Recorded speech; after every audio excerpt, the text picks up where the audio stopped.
It is exactly 3 p.m., 1.5 hours to kick off of Ruben Amorim's first game in charge of Manchester United at Old Trafford. For me, literally, that means it's the starting of the new era, of the new dawn under this new boss and under the new ownership of Sir Jim Ratcliffe Ineos. Listen, it is an exciting day, and guess what? Uplift Causes has powered us back into doing these live shows with more energy, more excitement, more anticipation. It's been a long time since I did a live before a match, and honestly, with this enthusiasm and anticipation and expectation and fire and energy and fire in the belly, and I know I've said quite a lot of things, and I'll say the same things, perhaps even more, for the next 1 hour as we are together. Quite a lot of things to get into, talking about the situation at Man United and what is coming in from Man United, because it's not really easy. It's not perhaps possible to keep a secret when it comes to Man United, is it? But also, we'll talk a lot about the starting 11 for this game against Everton, Amorim's first game at Old Trafford. What exactly is this supposed to give us? But first things first, my name is Webb Daniel. Welcome aboard. Like, share, and subscribe. And guys, this far you've made it. Merry Christmas, fam. Merry Christmas. Look, this year has been an amazing year in many ways. It's been a challenging year for me personally. I think this has been one of the most challenging years in my adult life. But you know what? We're still here. The excitement about this year, I think, is the fact that you people have been here with me. I can't believe that some of you are not members of the United of Sport. I don't believe it, because people like Happy Sichinga, my brother, I think you're the one guy who consistently comments on every video I post. You're a legend, man. Big up on yourself. Maximum respect, maximum love. I can't believe it should be illegal. Happy that you're not a member of the United of Sport. But special shout outs to our member for the whole year. That is Rita Namutebi. Beautiful stuff. Thank you so much, my sister, for being a member. You've trusted us, and who knew that we could get here this far? The man above has brought us, and that's why, even with the cold, in this cold weather, I am here to talk about Man United and tell you about the new era under Ruben Amorim and what exactly is bound to happen. Lots of good news to listen to, because listen, Happy, you're asking, is KOBBIE available for today's match against Everton? Yes, so we hear. But in exactly in less than 30 minutes, in about 27 minutes, I will be giving you the official starting 11. I will be getting the confirmation of whether he's starting the game or not. We'll get into that in a bit. But also, certainly, I'm going to talk about the players who could be on their way out of Manchester United. We'll talk about them in a bit, and of course, why that is so. Amorim apparently has not requested for any new signings. Does that surprise you? Maybe it does. It doesn't surprise me. But guess what? We are going into this game, Man United, but all our eyes and ears will be on Wednesday, the 4th of December. And guys, I know I've said quite a number of things out of excitement, and a few of you can blame me for being excited. I don't know who isn't excited anyway, because first of all, it's Ruben Amorim on the wheel. It's Ineos officially starting with their own manager, the guy they have brought in, but also Amorim ball for me excited me, and it's a natural thing. I mean, if Man United has got a new manager, it's always going to be exciting, doesn't it? So I've said a couple of things, but I'm not sure whether I have the time now to go back on what I said, especially concerning the game on Wednesday, because of how Arsenal made light work of West Ham. But I'll still say it, guys. Call me carried away, and I'm not in any way trying to suggest that Man United is at the level of Arsenal. By the way, in all honesty, perhaps Arsenal is up there among the top 3 clubs in Europe. I think it's just behind Liverpool and maybe Barcelona, but I actually think ahead of Barcelona in terms of the best clubs in the world right now. So for me, there's no doubts about how good this Arsenal team is. But I still think Man United have it in them to give Arsenal a headache. And I said, and I'm going to say it again one more time, that, guys, if Arsenal beats Man United, I'm going bold like Eric Ten Hag. I've said it again. I'm going bold if Arsenal beats Man United. And if they beat Man United by a margin of 2 goals and more, I'm losing even my beards. I only leave a mustache.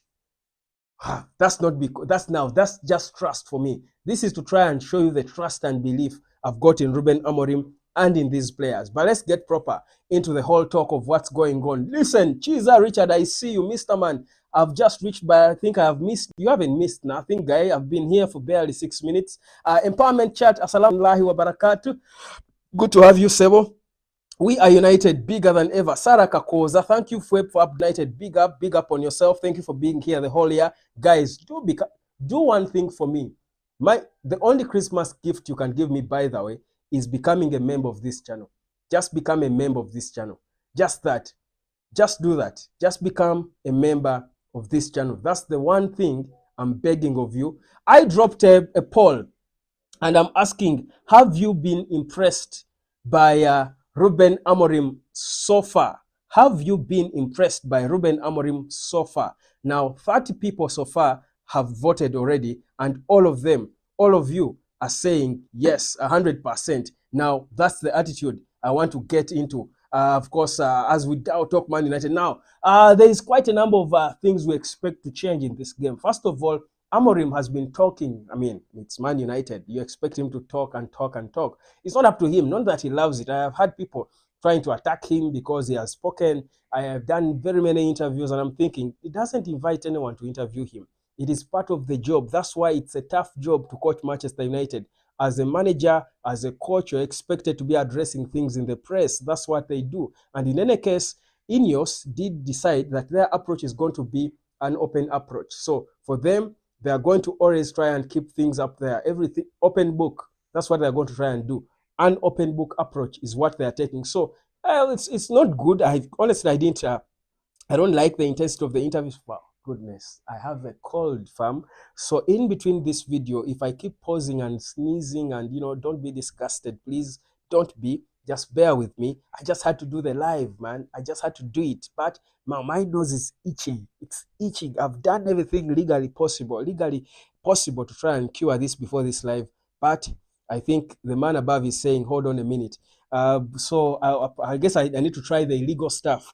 I'm kidding. There's nothing illegal here on the United Hotspot. We don't do anything illegal. But anyway, I do have a cold, a bad cold, by the way. But I'm trying to hold it together to ensure that I give you this update for 1 hour. So Ruben Amorim has said that he's going to rotate this team. So expect changes in the squad that I will confirm to you at exactly 3:30. I'm going to be confirming to you the starting 11. So Amorim has said that he is going to rotate this team. So expect a few changes. And some of them, honestly, you might be impressed, you might not. But you should be able to understand whether you're impressed with these changes or not. Because, for example, all of us would go up in arms if we see a star Al-Mazraoui.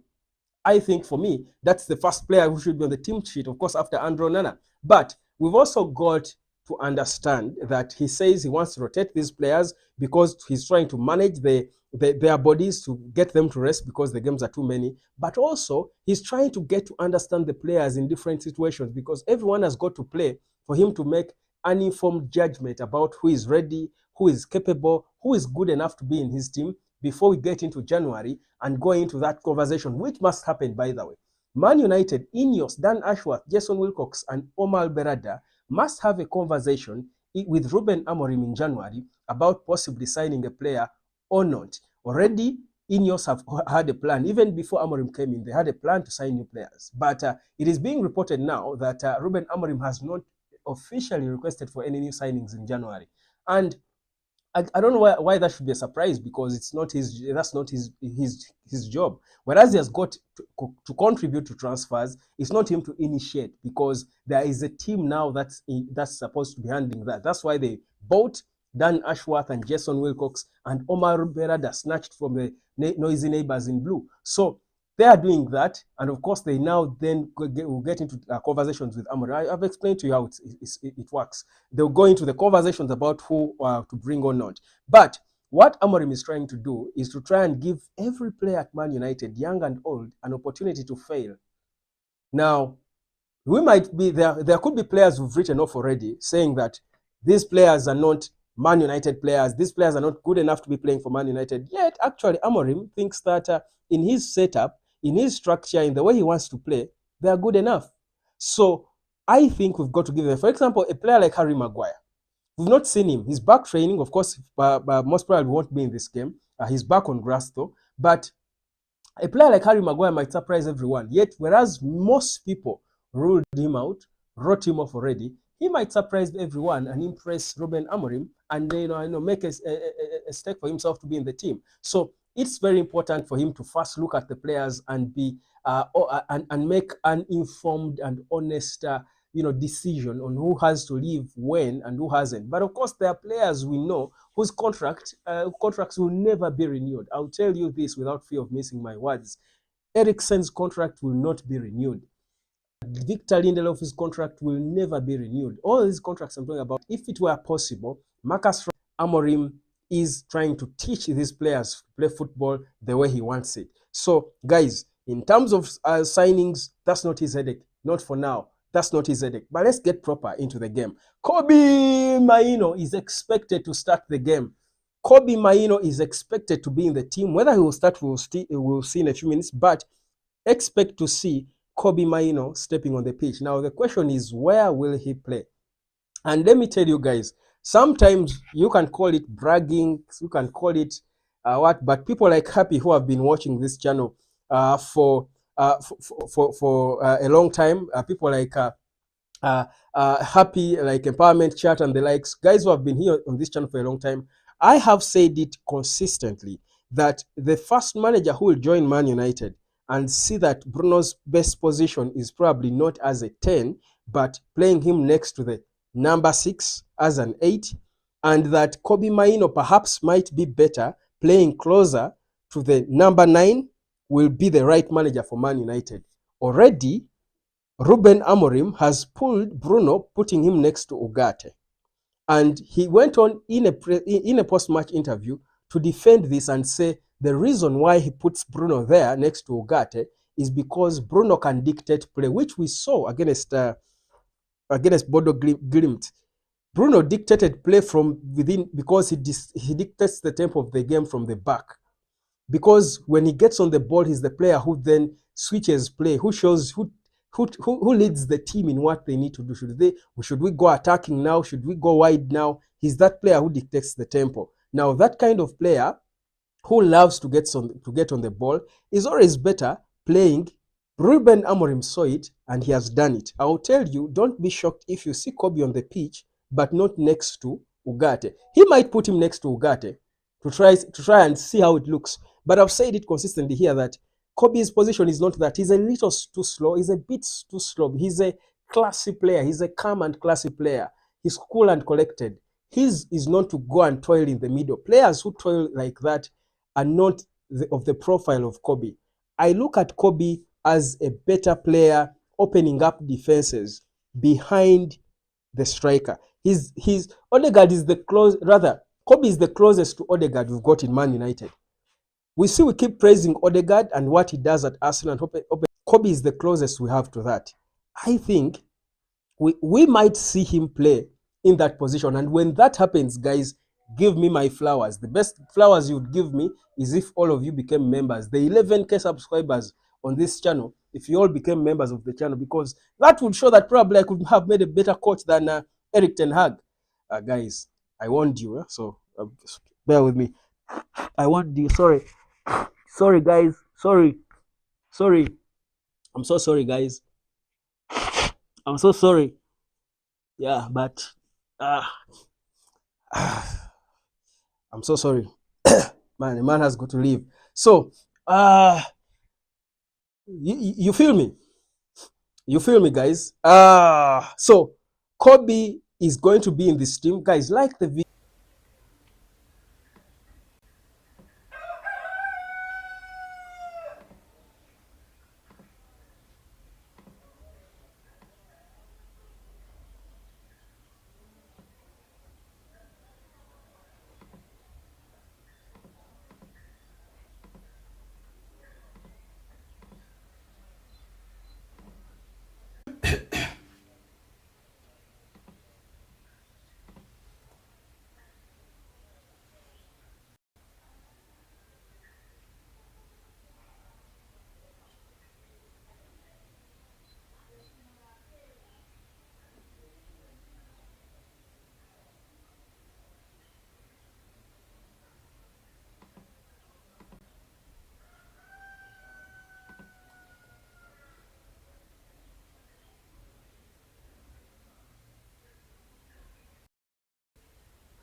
We are back on Banange. Umeme, electricity had played games on me. This is exactly why I keep telling you guys to become members so that we can get different electricity sources, because power still goes off when it is getting heated. I think the man behind the electricity is an Arsenal fan. He's in fear of what is bound to happen. But anyhow, the lineup is officially out. I told you I'm 3 minutes late. I told you at past I will be here giving you the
Are we back?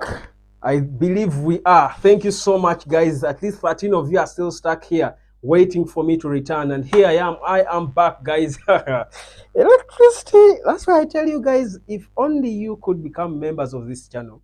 You know, when you become members, you know what that does? I am able to do stuff like get solar or buy a generator, you know, invest in the channel because I've got something to work with.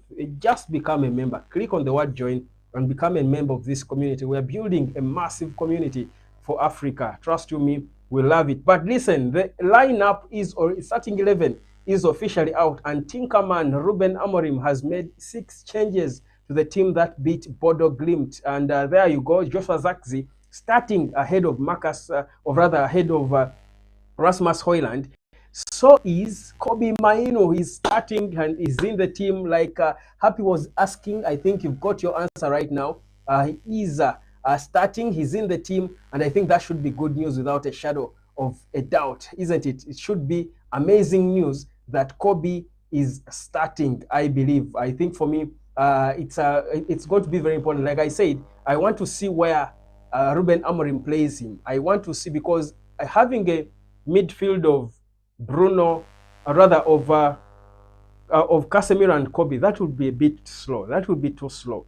I want to see Bruno remain there, anchor our play from the middle, let Casemiro play next to him, and KOBBIE plays together with I think it's going to be Zirkzee playing behind Rashford, because I don't think Rashford can play as a 10. I don't think so. I think it's still going to be Rashford leading the line, and of course, as I want it to be KOBBIE and Zirkzee playing behind him. Then let Bruno and Casemiro be the 2 holding midfielders, forming our midfield base. For me, that would be a competitive squad. Anolina Liguma, good afternoon, web. Something analysis there. I love it, and I agree with you 100% about Bruno. Thank you so much, brother. Matthew Selalben Solowe, you might be right about KOBBIE playing as a 10. Thank you so much. I've said this for a long time. I think KOBBIE was being overworked for no reason by Ten Hag. Kamuhanda, Jonan, bro, thanks for the update. I love you, Jonan from Kasese. But that's the starting 11. Andrew Onana in goal, Nusal Mazraoui, Delete, and Martinez maintaining the same back three that started against Zirkzee, Ahmad, Casemiro, Dalot, and KOBBIE Mainoo. My expectation is Dalot is going to be the left wing back, then replacing Malaysia, and then it's going to be Casemiro and Bruno sitting as the two midfielders in the base, KOBBIE and Zirkzee playing behind Rashford, who will be up top, and then Ahmad on the right. Or the only trick could be maybe Rashford might be where Garnacho usually plays. So I think it's okay. I think it's okay for him to change things around, because Amorim said he wants every player to make a contribution. Every player has got to play. That's what he said. He made that clear, that every player has got to play, because there are so many games, and there's need to rotate players.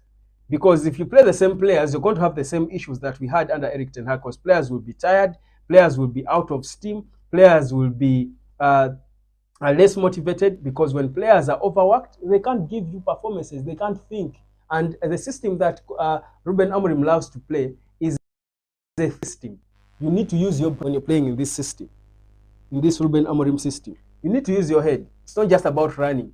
So that's why he needs them fresh and rested. They did not train for a few days. I think after the last game, they were having individual sessions with these specific assistants of Ruben Amorim. They were just having individual sessions and having them, of course, try to correct a few things they saw wrong, but not the things of running the entire field the way Erik ten Hag used to make them overwork and burn them out. It's a new stuff happening. Let me know in the comment section what you think about that starting 11, and whether or not you think it will be good enough to beat the life out of Everton, because that's what we expect. I mean, following Arsenal's diminishing,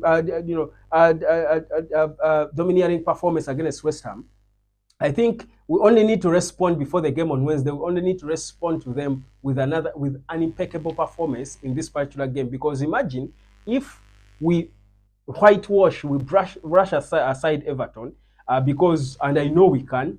Imagine how fired up these players will be. It will be a good build-up for the Arsenal game on Wednesday. And never mind Arsenal being edges ahead of Man United in terms of where they are now as a squad. I think if we have a good game against Everton, we'll be a better competitor against Arsenal. And I'll cut off my hair, even if they beat us.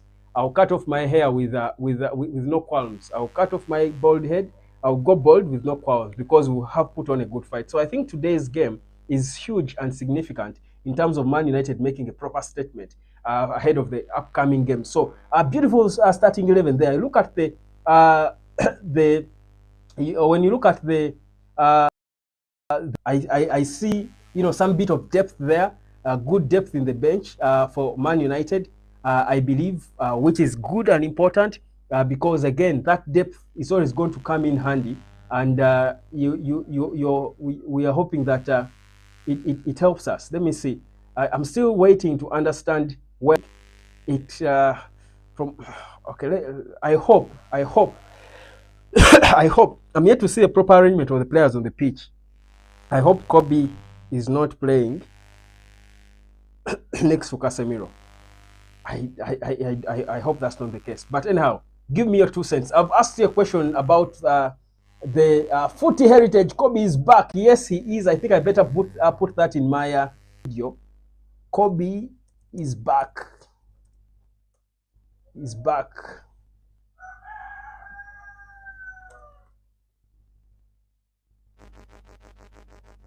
Okay. Starting 11. Live. I think that's better. So yeah, footy heritage. KOBBIE is Mainoo is back. Where is my badge? Someone sneaked into my studio and stole my KOBBIE Mainoo badge. I've not been seeing it for a long time, guys. I think we've got a thief in the neighborhood. I think we've got a terrible thief in the neighborhood. Someone took my KOBBIE badge. Who took it, guys? Did you see it? Have you seen it? Who took my KOBBIE badge? I should be wearing it now. Anyhow, I'll find it. Never mind. There are no thieves in here. I'll find it. But yeah, Give me, asked you again, our poll is still running. I asked you, 97 of you have voted so far. I was asking, have you been impressed by Ruben Amorim so far? 100% before now, it's a few 3% who say no. 97% of you say yes. I'll focus on the yes because I will also add myself to that. You know, by the way, guys, let me tell you something. This era of Ruben Amorim and Ineos is going to be as positive as it's never been for Man United. Don't expect a lot of negativity from me. Of course, you expect honesty. I won't just be selling ice cream on these players that, you know, even when Garnacho is not assisting or Rashford is being and, you know, playing like he doesn't want, that I'll just be there and pretend like, you know, I haven't seen it, and all in the name of being positive. But let me tell you, the general attitude we need to have going forward as Man United supporters is positivity, because at least we've got reason to be positive. I think Amorim has instantly given us reason to be positive about everything that Man United is doing. Look, there is no doubt that there are changes that we need to happen, and some of these changes are by the 11. But the reality is, Casemiro will not go past his current contract at Man United. I don't expect a contract renewal for Casemiro. So whether they don't let go of him in the summer because maybe he will not want to leave, because no club in the world, not even in Saudi, will be willing to pay £1,000 per week. For what? Casemiro is a £100,000 player tops right now where he is.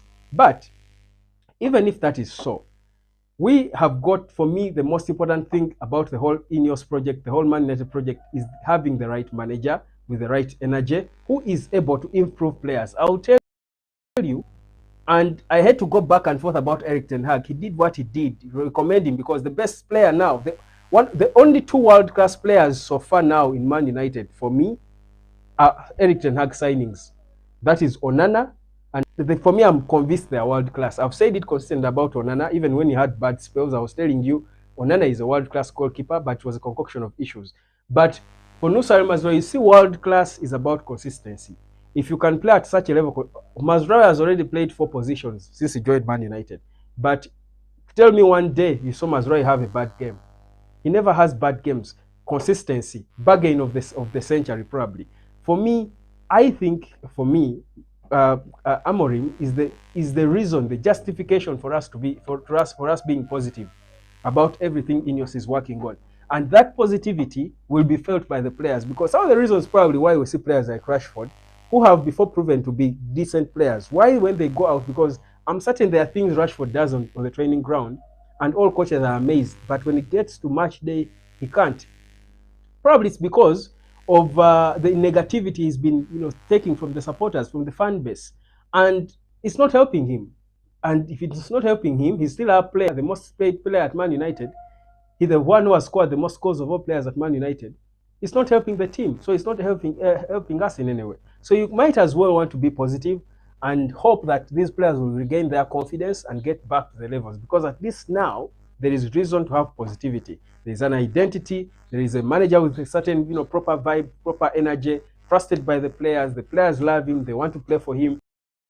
See it. For me, that's very, very, very important. So beautiful stuff there happening with Man United. Now, in terms of the team, Gio Capiello, I just do not like the idea of Press linking the new sheriff in town with his old lads. You know, I mean, I feel you. You have a big point, Gio Capiello. You're beautiful stuff. I'm seeing you for the first time. You must be new here. Thank you. Welcome aboard. I hope you can become a member or gift a membership.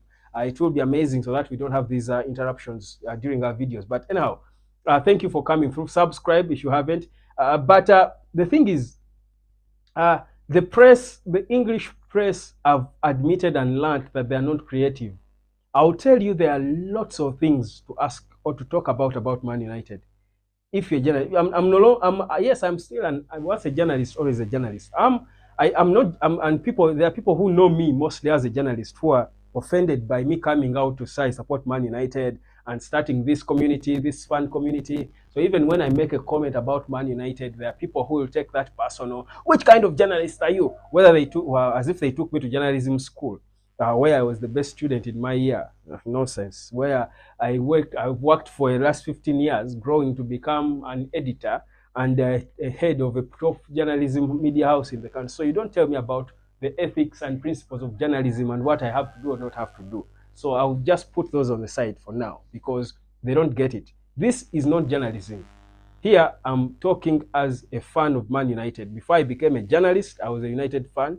And it's okay for me to start a fan community because this is what I love. It's the club I support and I love. And it's okay to give my fans opinions. I also at times give journalistic opinions because I am a journalist. And I've got a bone to pick with most of these English journalists. And ideally they should be the guys setting the pace. I mean, they've got the biggest league. I mean, England has got the biggest league. We speak their language. They colonize the world and what have you. But I feel like the journalists are not creative. I mean, with Ruben Amorim coming in at Man United, there is a lot you can talk about without really having to go back on the obvious, linking Gyökeres and all Zakwenda and all these players to Man United. And that's why, by the way, I rarely come here every day and give you updates about players linked with Man United. Sometimes I'm forced to because I see it's the trending thing and people want to hear a thing. Perhaps they want to hear my opinion about it. But here's the thing. It's not right, like you said, Gio Capiello, that press should just keep always linking coaches to their former players. I mean, we are trying to move on from that, but also first you haven't even seen what they are going to play, who it fits in it. You're already speculating on who should come in as a new signing. That's immature. That's immature. Talk about the back three.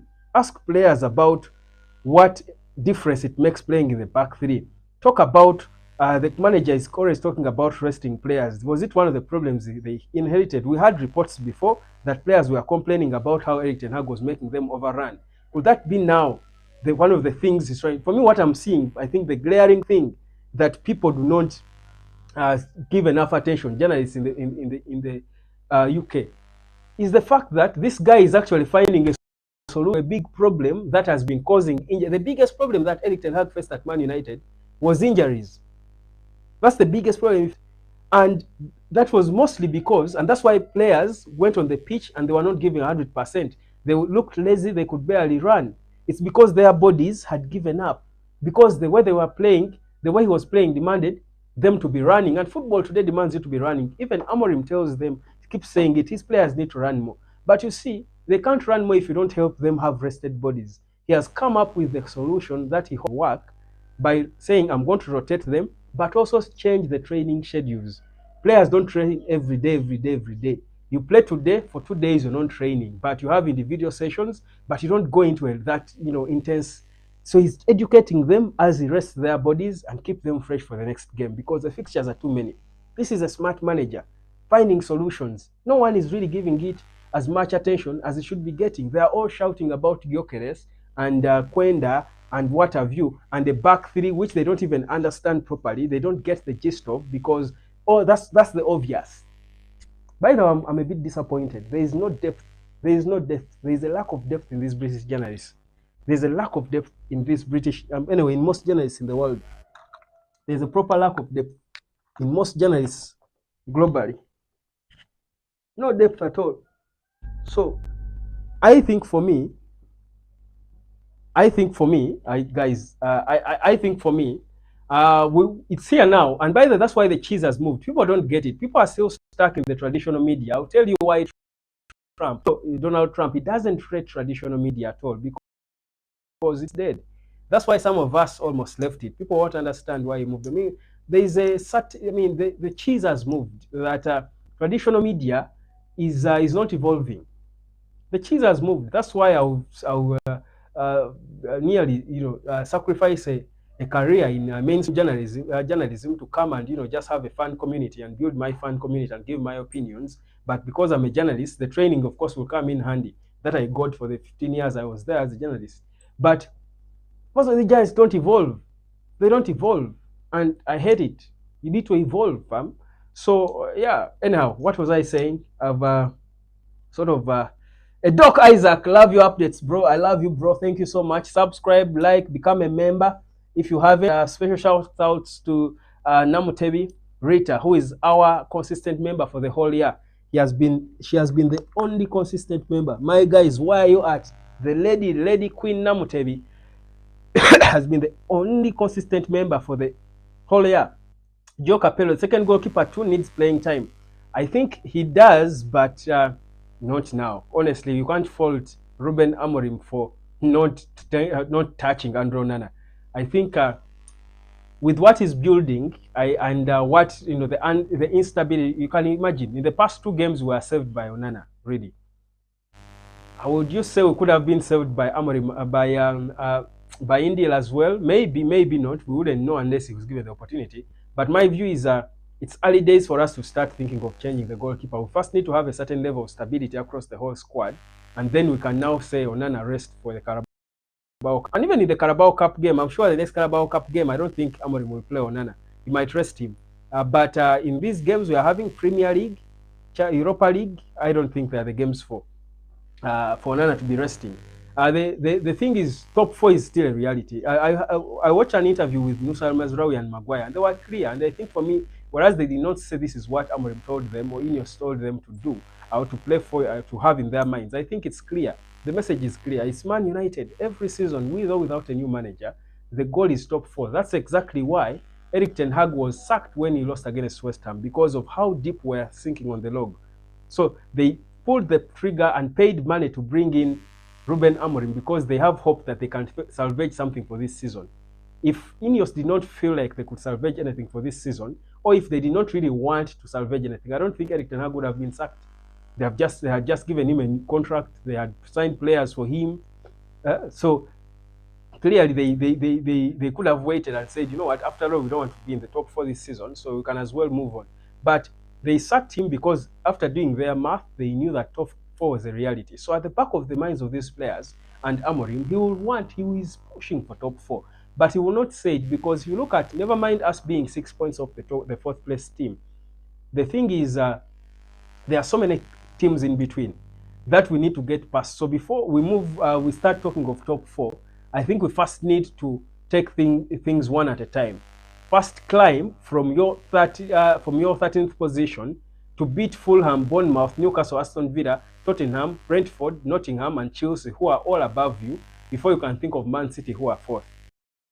It's not the points, it's the position. So I think that is why they want to take it one game at a time, which I think is a smart approach. But of course, knowing that top 4 will be the goal. Beautiful stuff for me from there. 96% of you still think you're impressed by Ruben Amorim. Now, there are people, I have another issue. There are people who are not patient with Joshua Zirkzee. There is quite a number of people who have already, like many of you, like some of you had already written off Rasmus Højlund. There are people who have already written off Joshua Zirkzee. And I know people already in some groups I've seen who are reacting negatively because they saw Zirkzee starting. And I quite don't think that is fair on him. I think Zirkzee will play football at Man United. He needs time. I think he will actually play in this Ruben Amorim. You see, I actually think Zirkzee can score a lot of goals. In fact, as an afterthought, it's possible that even today Zirkzee might be starting up top. And Rashford tried out in the Garnacho position. Because here's the thing. Zirkzee is a smart player who has got a good first touch. His one touch is brilliant. So you can imagine in such a system where the ball will get there, they are playing for the number 9 who leads the line. The ball will get there. Zirkzee will make easy finishes. I actually think Zirkzee will score goals. I actually think he will score goals. In this rotation will all make sense eventually. For most, I actually expect him to score today. I expect Joshua Zirkzee to score a goal today. That's my prediction. But I think we've got to be, the bigger picture is we've got to be patient with our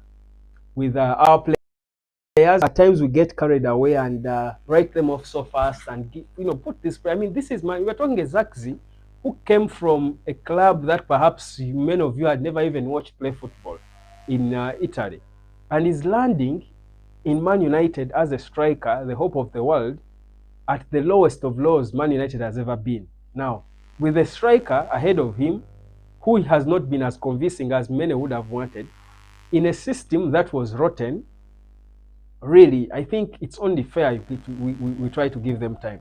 So it's very important that we give time to these people. So I think a prediction, I want to get your predictions now, guys. I want to get your predictions before I also go and get myself prepared for the game. It's 27 minutes to kick off. Gio Kapi Elo, let me go and enjoy the game as we take the whole 3 points at Old Trafford by winning 3-0. Beautiful prediction. I will be back with a match reaction after the game. For now, that's it. At least I've given you the starting 11 like I promised. Electricity had played games on me. That's why I dropped off for about 30 or even about 15 or so minutes. But I mean, it is what it is. And I hope I will be back in time for the match reaction. For now, I thank you so much for being a part of it. We'll talk. There's always a lot to talk about Man United. But for now, let's set ourselves, put ourselves in the mood, enjoy the game, knowing that Arsenal is waiting. They are fire. And to me, it's a good thing that we are facing Arsenal when they are up, when they're at their best, little best. That's what I want. Proper test. If we put on a good fight against Arsenal, never mind the result. Put on a good fight, have a good display, end to end affair. That is going to be the turning point of our season. I'll tell you, the Arsenal game is going to be the turning Man United season. But first, let's beat Everton. My prediction: 4-1. 4-1. That's my prediction. 4-1. Zirkzee will score. KOBBIE is going to do magical things. Bruno will score. Ahmad will score or assist. Yeah. 4-1. 4-1. Hoyland will come off the bench and score as well. Wow.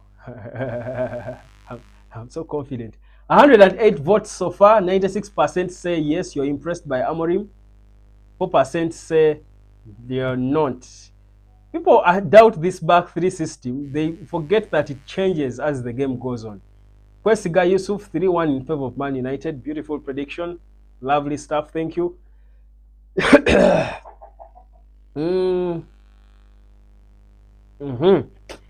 More predictions. More predictions. Let's see. More predictions. Anyhow, that's it, guys. Let me go get ready for the game. My name is Webb. Like, share, subscribe, guys. Like the video, share it on so that more people can, of course, find it and keep searching for us here to come and enjoy our build-up. We will be better next time, probably. I think we're working on getting either going on going solar or a generator, so that such interruptions like power do not really frustrate us. I mean, power load shedding in it's insane. It's painful to hear. Alal Dickens says a 3-2 for United. Beautiful. Prosper a cut 2-0. Beautiful. Beautiful.